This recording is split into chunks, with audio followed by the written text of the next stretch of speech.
A rock star and a princess make an unlikely pair on paper. But Elton John and Diana, Princess of Wales, built one of the most talked-about friendships of the 20th century, one that survived a public falling out, a shared grief that briefly reunited them, and a tragedy that ended it far too soon. Over the years, in interviews, and especially in his 2019 memoir, Me, Elton has peeled back the polished, palace-approved version of Diana that the public knew, revealing a woman who was funnier, sharper, lonelier, and far more human than her official image ever let on. This is the real story of that friendship, pieced together from Elton's own words and decades of reporting, not palace spin. The story begins in 1981, at Windsor Castle, at a party for Prince Andrew's 21st birthday. Elton, already a fixture at royal gatherings thanks to years of friendship with the Queen Mother and Princess Margaret, arrived with percussionist Ray Cooper to provide the evening's entertainment. What he found instead was one of the strangest scenes of his career, a full mobile disco set up in the ballroom, but turned down so low out of deference to the Queen that guests could hear their own shoes squeaking on the floor. Before he even got performed, Elton was pulled onto the dance floor, first by Princess N, who asked him to dance to Elvis's Hound Dog, and then, astonishingly, by the Queen herself, handbag in hand, who joined in for a rock around the clock. Elton later admitted he spent the whole time trying to keep a straight face, do his best to look like awkwardly shuffling around a near-silent disco with the monarch was the most normal thing in the world. Then Diana walked in. She wasn't yet the Princess of Wales, just a 20-year-old newly engaged to Prince Charles. But Elton has said he could feel the shift in the room the moment she arrived. She had, in his words, an effortless social ease that put everyone around her instantly at ease. The two of them hit it off immediately, mocking the painfully quiet music between themselves, and ended up spending a stretch of the party, pretending to dance to Charleston together, giggling at how absurd the whole silent disco setup was. It was a small, silly moment, but it planted the seed of a friendship that would last, on and off, for the next 16 years. To the public, Diana was often framed as shy, the young woman photographed looking up bashfully from beneath her fringe. Elton has said that image was only ever half the story. Behind closed doors, he described her as a brilliant gossip, sharp-tongued, funny, endlessly curious about the people around her, and, in his own description, incredibly indiscreet. She loved to trade stories, tease him about his outrageous outfits and enormous glasses, and let her guard down in a way she rarely could in public. That mattered more than it might seem. Diana was operating inside an institution that demanded near-constant composure, and Elton understood exactly what that pressure felt like from his own decades in the spotlight. Both of them had, in different ways, been pulled into worlds they didn't fully belong to, his a machinery of global pop stardom, hers the rigid formality of the British monarchy, and that shared sense of being insiders who never quite fit became the emotional core of their bond. It wasn't just a celebrity friendship for photo ops. It was two people who recognized the same loneliness in each other. One of the most colorful stories Elton has told about Diana involves a dinner party he threw at his own home with his husband David Furnish for Disney executive Jeffrey Katzenberg during the making of The Lion King. The guest list included Richard Gere and Sylvester Stallone, along with George Michael and screenwriter Richard Curtis. By this point, Diana was separated from Prince Charles, and Richard Gere had recently split from Cindy Crawford. According to Elton's account, the two of them gravitated toward each other almost instantly, ending up in deep conversation by the fireplace, while the rest of the room chatted around them. Elton noticed a mood shift. Stallone, it turned out, had been hoping for time with Diana himself, and watching her hit it off so easily with Gere didn't sit well with him. Things came to a head before dinner. David Furnish went to find the two actors, and instead discovered them squared up in a corridor, seemingly on the verge of settling the matter with their fists. He managed to defuse it by cheerfully pretending nothing was wrong and steering everyone back to the table. Diana, for her part, appeared to have no idea two of Hollywood's biggest names had nearly come to blows over her, or she did know. She gave nothing away. It's the kind of anecdote that sounds almost too dramatic to be true, but it comes straight from Elton's own retelling, and it says a lot about the effect Diana tended to have on the people around her without even trying. Beyond the parties and the gossip, Elton and Diana shared something far more serious, a fury at how the world was treating people with HIV and AIDS in the 1980s.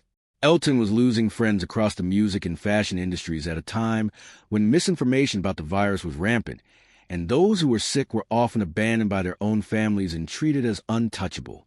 In April 1987, Diana made a choice that resonated far beyond the walls of any hospital.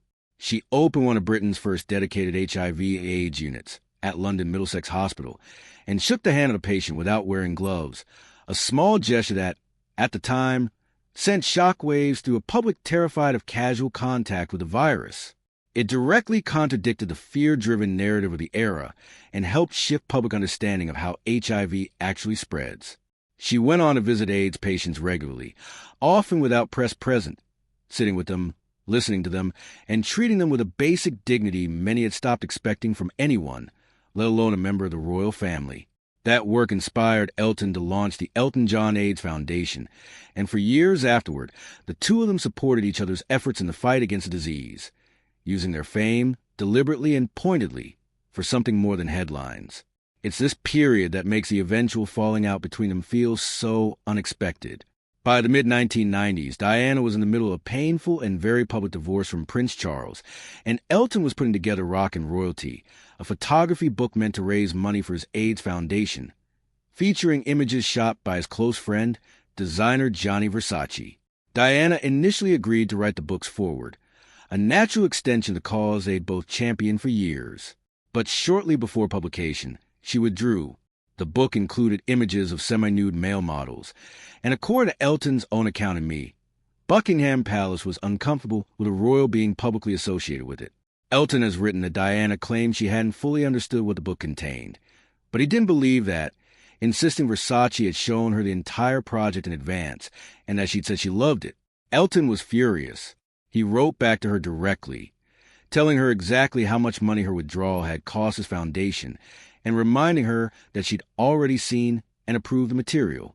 Her reply, by his description, was cold and formal, not the tone of a close friend, but the tone of someone closing a door.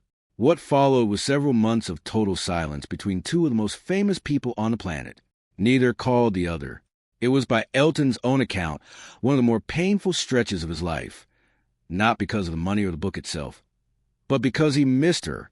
That silence ended in the most tragic way possible. On July 15, 1997, Gianni Versace was murdered outside his home in Miami. He had been a close friend to both Elton and Diana, and his death cut through months of frozen tension almost instantly. Diana called Elton from a boat in the Mediterranean, where she was vacationing with Dodi Fayed, to check on him and ask if he'd spoken to Versace's sister, Donatella.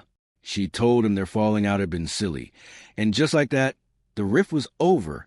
A week later, on July 22nd, they both traveled to Milan for Versace's funeral at the city's cathedral. Elton, seated in the front row, was overwhelmed with grief.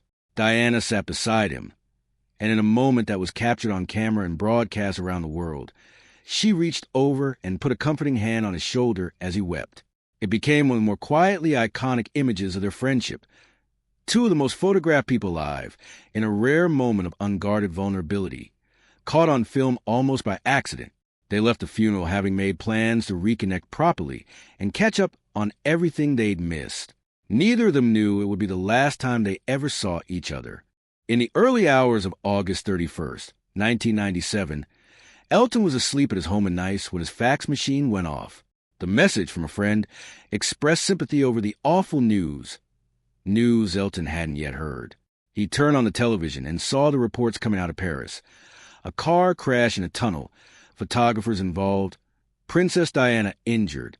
Within hours, the reports confirmed she had died. She was 36.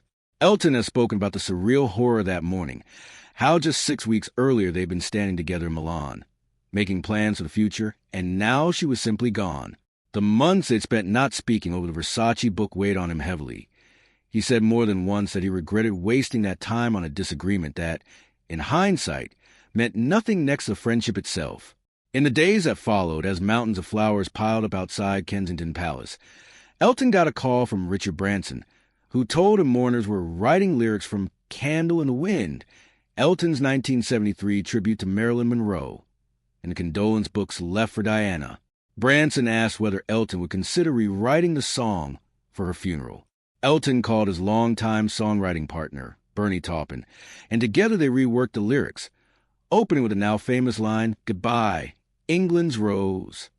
On September 6, 1997, in front of a global television audience estimated in the billions, Elton performed the rewritten song at Westminster Abbey. He's since described the experience as something close to an out-of-body moment, intensely focused on not breaking down, not missing a note, and simply getting through it for her sake. He kept a teleprompter by the piano, worried that muscle memory might pull him back toward the original Marilyn Monroe lyrics instead of the new ones. The single went on to become the best-selling record in modern chart history, with more than 30 million copies sold, all proceeds going to Diana's memorial charities. And yet Elton has said repeatedly that he doesn't want to hear it played casually on the radio. To him, it isn't a hit song.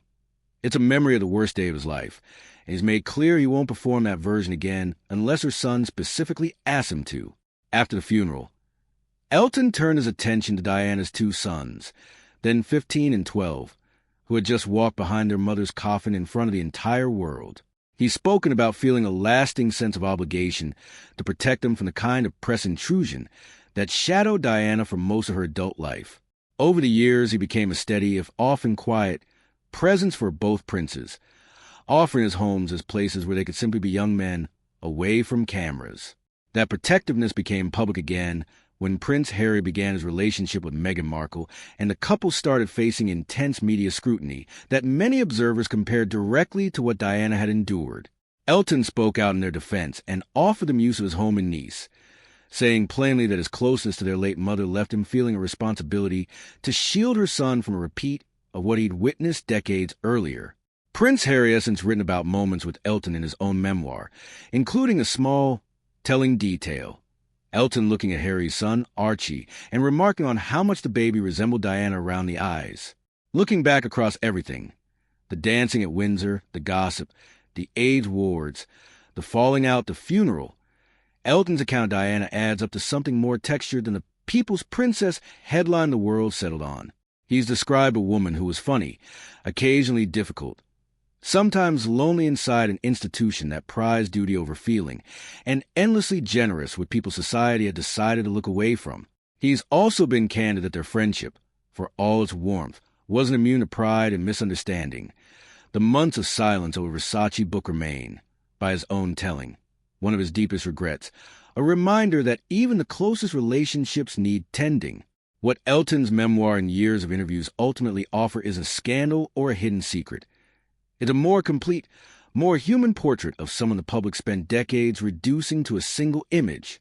Diana wasn't a fairy tale figure frozen in a wedding photograph. She was a real person, funny at the wrong moments, brave in the right ones, and, by the account of a friend who knew her best outside the palace walls, far more interesting than the myth ever allowed her to be.